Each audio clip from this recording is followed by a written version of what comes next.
Hello everyone, welcome back. Today we're going to talk about rhetorical criticism. When we think about communication, we often focus on what is said, the message, but not always on how it hits or how it persuades and why it persuades. So here's the question I have for you. Why do some speeches inspire nations while others divide them? Why do certain media messages feel deeply moral, emotional, or maybe even sacred? Or perhaps maybe more importantly, how do we begin to interpret these different messages? Okay, so on our unit of rhetorical criticism, we're going to talk about this. Rhetorical criticism is one of the core methods of qualitative research and communication. So in this session, we're going to explore what rhetorical communication is, why we use it, and I'll do a step-by-step run through of it so that you can hopefully begin to thinking about doing a rhetorical study on your own. Okay.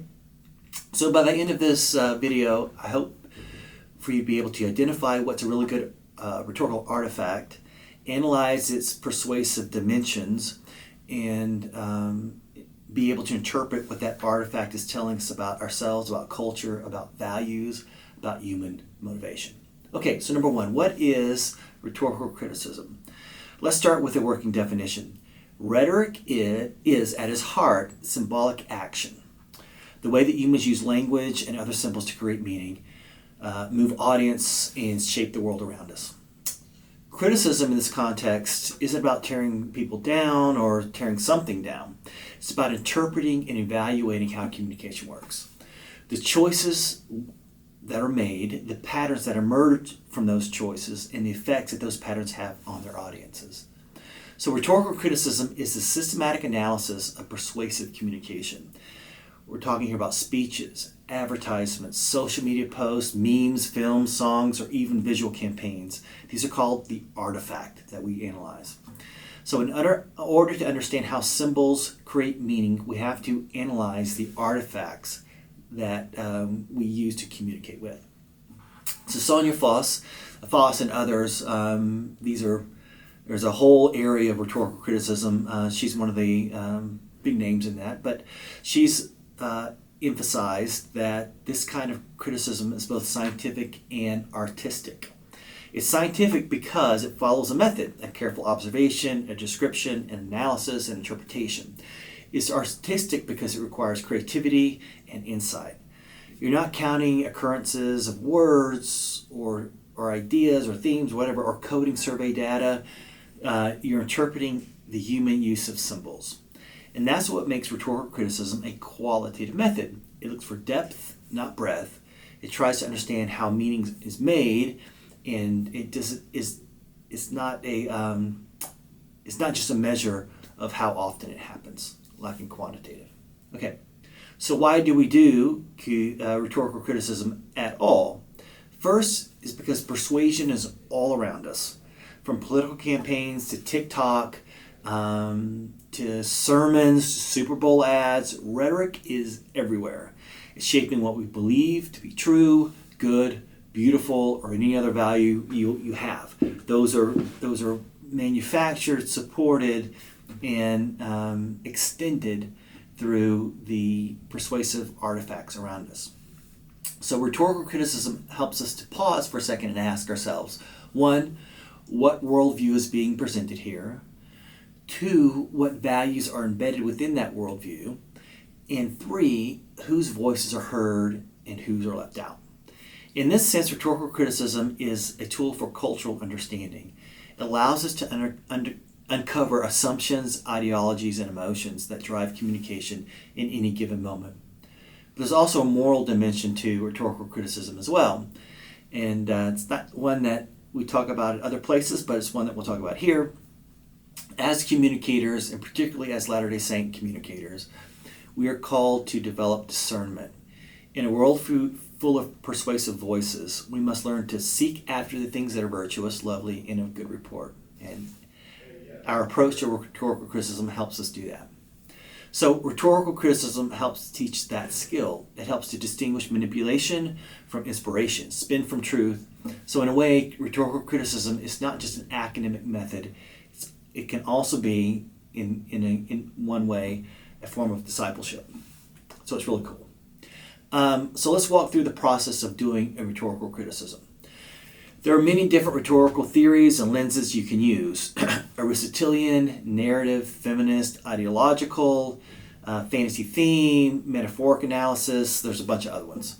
And I think I've got a packet that I'll give you guys with all of these different things in it. Okay. But almost all of it, even though there's different lenses which you use to evaluate your artifact, there's basically 5 different steps that you would take in doing a rhetorical analysis. Okay, 1, you select your artifact. This is the communication that you want to analyze. An artifact could be a speech, a tweet, a public campaign, a film, scene, a protest poster, even a hashtag movement. The key is that it's got to be symbolic. It uses language, visuals, or performance to persuade or create meaning. When choosing your artifact, look for one that is both significant and manageable. Significant means that it says something meaningful about the culture, about values, about the human experience. Manageable means that it's small enough to analyze in depth. It's not an entire film franchise. We're not doing all of the Marvel movies, right? Something like that. But it might be a single key scene or a message that would be helpful. Okay? So ask yourself this question: why this artifact? Why now? And that question will help you define the purpose of your analysis. That's step 1. Step 2 is we back up and study the context surrounding our artifact. Who created the context? Where and when did it appear? Who was the audience? What cultural moment or problem does it address? Understanding context is essential because rhetoric is never neutral. It always responds to something. It's a crisis, it's a social issue, it's a cultural need. An example of this is in William J. Brown's analysis of mediated terrorism. That's the article that I asked you guys to read. He shows how media presentation of the TW Flight 1985, Flight 847, how that hijacking became persuasive narrative. The context was the Cold War politics, Middle Eastern tensions, and global media coverage. And those all shaped how Americans understood terrorism at the time. So before you interpret a message, make sure you understand the rhetorical situation, the speaker, the audience, and the occasion. This is kind of the triumvirate for all rhetorical criticism. Who's speaking, who's the audience, and what is the occasion? Okay, that's called the rhetorical triangle. That's step 2. Number 3, choose a method or lens. Once you've chosen an artifact and understood its context, it's time to consider your method, the lens through which you will analyze it. So different lenses have emphasize different things. So here's just a few of them. We'll talk about these more in class. So Neo-Aristotelian criticism looks at classical appeals: ethos, credibility, pathos, emotion, and logos logic. Narrative criticism studies how stories persuade by organizing experiences into meaningful plots or myths. Metaphoric criticism explores how metaphors shape our understanding of reality. The Martin Luther King speech was one that's been done using metaphoric criticism. Ideological criticism asks what power structures, beliefs, or social hierarchies are reinforced or challenged or changed. Fantasy theme analysis, this is Ernest Borman. He looks at shared dramas and symbolic worlds. He calls rhetorical vision that communities create around symbols, okay? And they unite communities. If you, in the reading about the rhetorical vision of unwed mothers, this is a classic example of fantasy theme analysis used to identify symbolic stories that unmarried mothers tell about themselves. These are stories of struggle, strength, or hope, and how those struggles shape identity. Okay. When you choose your method, think about what you want to learn. Do you want to understand how a text persuades? If that's the case, use the Aristotelian approach. Do you want to look at what worldview is represented through the artifact? Then an ideological or narrative criticism might be good there. If you want to know how communities imagine themselves, maybe a fantasy theme analysis. Okay. Again, I've got a packet that I'll let you guys. There's like step by step for doing each of these. Okay. So that's step 3, the lens. Step 4 is analyze the text. And this is the heart of rhetorical criticism, the analysis itself. This is where you immerse yourself into the artifact and look for rhetorical strategies. Appeals to emotion, reason, or credibility, repeated metaphors or symbols, narrative structures and plots, patterns of inclusion or exclusion, tone, style, rhythm, visual or sonic elements that add persuasive force. One that we talked about before is Burke's Pentad. I'm going to get them wrong. It's been a long time since I've looked at that one, but that's act, agent, scene, agency. And there's the 5th one. I knew I'd forget the 5th one. But I'll hand these out to you in class. But you look for all those different things, okay? You might, in your rhetorical criticism, you might highlight key phrases, note visual motifs, or transcribe dialogue.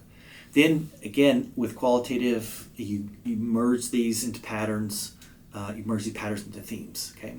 For example, in Brown's study on mediated terrorism, he found that journalists unconsciously frame terrorism as a moral melodrama.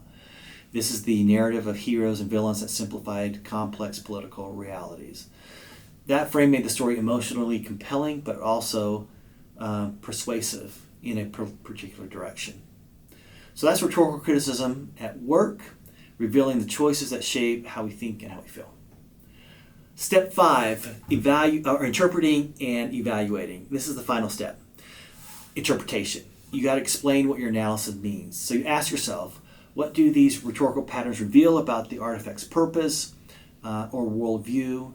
What kind of audience does it create or assume? What values does it promote or challenge? And how effective or ethical is it? Good rhetorical critics don't just describe, they interpret. They connect specific patterns of language and imagery to larger questions of meaning and consciousness. For example, Andres didn't stop at describing how unwed mothers spoke about themselves. He asked what those rhetorical visions revealed about American values, independence, morality, motherhood, and how those values evolve over time. So interpretation isn't what transforms a description into a scholarship. Let me say that again because I said it wrong. Interpretation is what transforms description into scholarship. It's where you offer your insights, your reasoning, evidence-based understanding of how that rhetoric works. Okay, so we're going to end there. And just to summarize, rhetorical criticism is the qualitative study of how humans use symbols to influence and create meaning. And it has 5 steps: selecting your artifact, analyzing its content, choosing a lens, studying the text, interpreting what it means. Good rhetorical criticism reveals not just what is said, but how and why it persuades. So through the process, we develop both academic and spiritual discernment, learn to see more clearly the symbolic world around us and how it shapes our society. And as we strive to communicate with truth, empathy, and purpose, and understand the people around us. So that's rhetorical criticism. We'll stop there, and then I'll see you guys in class. Have a great week.